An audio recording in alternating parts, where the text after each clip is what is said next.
Ito, minsan, ah, i-share lang natin to.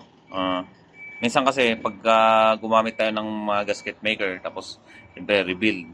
Ang akala natin, higpitan na natin yung tornilyo.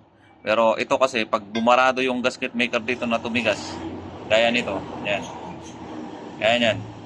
Tanggalin natin. Pag bumarado kasi ito, ayan. Akala mo nahigpitan, hindi pala. Ayan. So, kailangan isa-isa rin natanggalin yan pag naglilinis. Yan.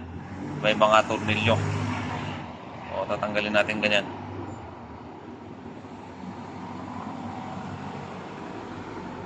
Ayun. So, puro gasket maker. Yan.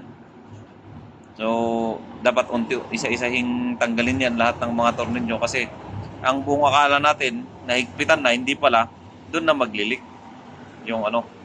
Kasi hindi nahigpitan masyado yung gasket niya. Kasi ang akala natin, nahigpitan, hindi pala. So, hindi talaga may higpitan yan pag may mga nakabarado dito.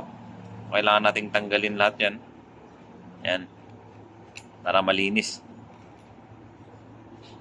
Yan. So, yan. Natanggal na. Ito na lang. Yan. So, pag nagre-rebuild tayo, isa-isahing i-check. Tapos, dapat malinis talaga siya. Lalo na, okay lang na kung tinatamad kayong maglinis, okay lang na hindi masyadong malinis sa labas. Pero sa loob, dapat malinis na malinis yan. Kasi, yan yung dadaanan ng mga oil. Yun. Yan.